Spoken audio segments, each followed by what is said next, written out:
Halo semuanya, sebelumnya perkenalkan nama saya Angelika dengan NPM 23412052 dari kelas akuntansi 23A.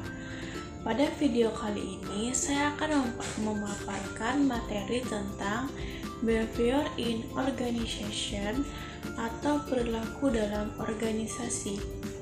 Topik ini sangat penting dalam dunia kerja modern karena perilaku setiap individu maupun kelompok di dalam perusahaan berperan besar terhadap keberhasilan organisasi dalam mencapai tujuan.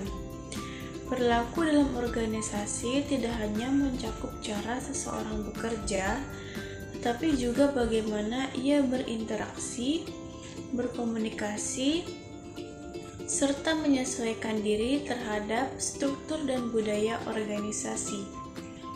Melalui pemahaman tentang perilaku organisasi, manajemen dapat menciptakan lingkungan kerja yang sehat, meningkatkan motivasi karyawan, serta mendorong kerjasama yang efektif. Selain itu, pemahaman ini juga membantu perusahaan untuk mengenali potensi masalah yang muncul, seperti konflik, penurunan kinerja, atau kurangnya disiplin, sehingga tindakan yang tepat dapat segera dilakukan. Behavior in organization dapat diartikan sebagai tindakan, sikap, dan respon individu maupun kelompok dalam suatu perusahaan yang dipengaruhi oleh berbagai faktor internal maupun eksternal. Faktor-faktor tersebut meliputi lingkungan kerja, struktur organisasi, budaya perusahaan, dan sistem pengendalian manajemen yang diterapkan. Dengan kata lain, perilaku organisasi mencerminkan bagaimana karyawan bersikap terhadap tugasnya, bagaimana mereka beradaptasi terhadap peraturan dan kebijakan, serta bagaimana mereka berkontribusi dalam pencapaian tujuan perusahaan. Pemahaman terhadap perilaku ini sangat penting karena membantu pertumbuhan pihak manajemen untuk mengarahkan, mengendalikan, dan mengoptimalkan potensi sumber daya agar sesuai dengan visi dan misi organisasi. Selain itu, melalui studi perilaku organisasi, perusahaan dapat menciptakan keseimbangan antara individu dan kepentingan perusahaan sehingga mencapai tujuan kerja yang harmonis dan produktif. Secara umum, perilaku dalam organisasi dipengaruhi oleh 3 kelompok faktor utama, yaitu faktor individu, faktor kelompok, dan faktor organisasi. Yang pertama, faktor individu, yaitu mencakup kepribadian, sikap, persepsi, motivasi, nilai-nilai pribadi, serta pengalaman kerja seseorang. Setiap individu memiliki karakter yang berbeda, dan perbedaan inilah yang membentuk variasi perilaku di tempat kerja. Kemudian yang kedua ada faktor kelompok. Ini meliputi dinamika tim, komunikasi antar anggota, kepemimpinan, dan hubungan antar individu. Dalam organisasi, seseorang bekerja sendiri, sehingga interaksi sosial dapat berpengaruh terhadap sikap dan produktivitas. Kemudian yang ketiga, faktor organisasi. Faktor organisasi mencakup struktur perusahaan, sistem penghargaan, kebijakan, budaya kerja, serta gaya manajemen yang diterapkan. Faktor ini menentukan sejauh mana karyawan merasa dihargai, didukung, dan termotivasi untuk bekerja secara maksimal. Ketiga faktor tersebut saling berhubungan dan bersama-sama membentuk pola perilaku yang muncul dalam organisasi.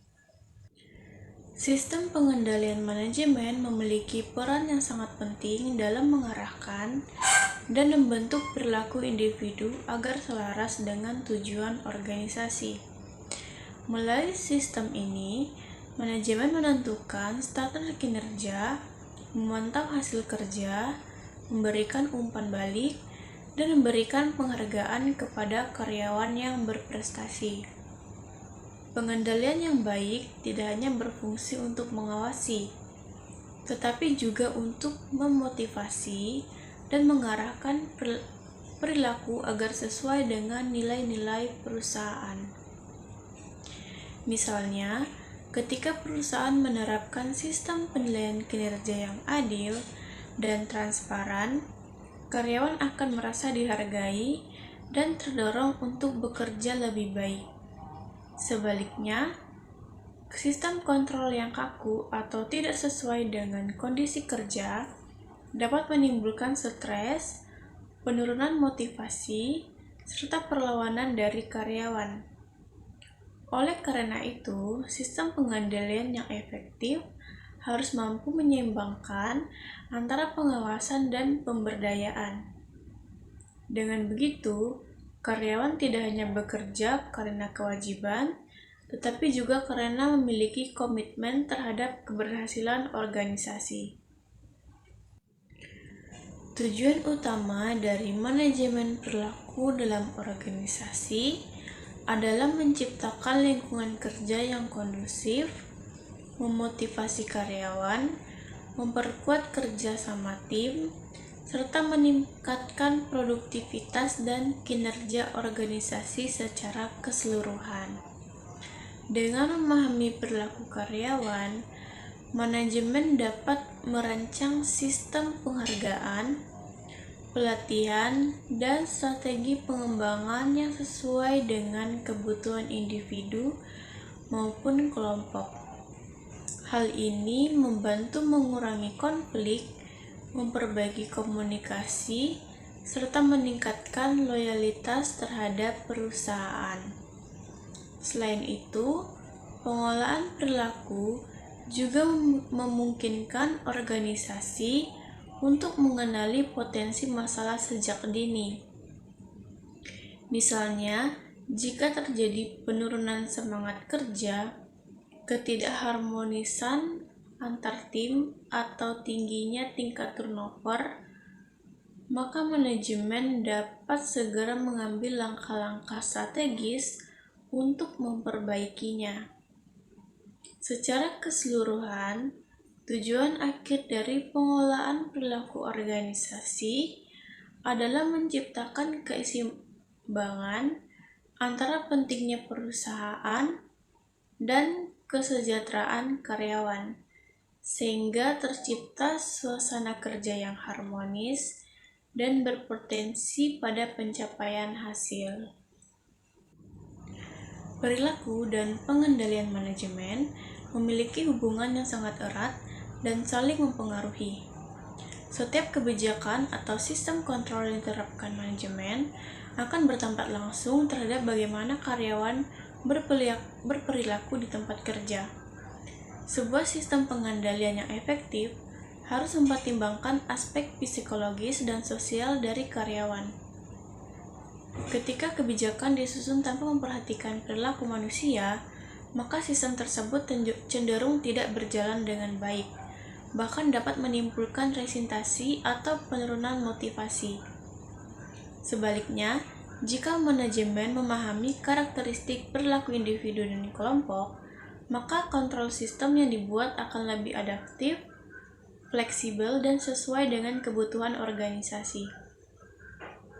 Hubungan timbal balik ini menunjukkan bahwa keberhasilan sistem pengendalian manajemen tidak hanya ditentukan oleh aspek teknis seperti produsen atau aturan, tetapi juga oleh kemampuan organisasi dalam memahami dan mengarahkan perilaku manusia yang ada di dalamnya. Dengan demikian, kombinasi antara pengendalian yang baik dan perilaku karyawan yang positif akan menciptakan kinerja organisasi yang optimal.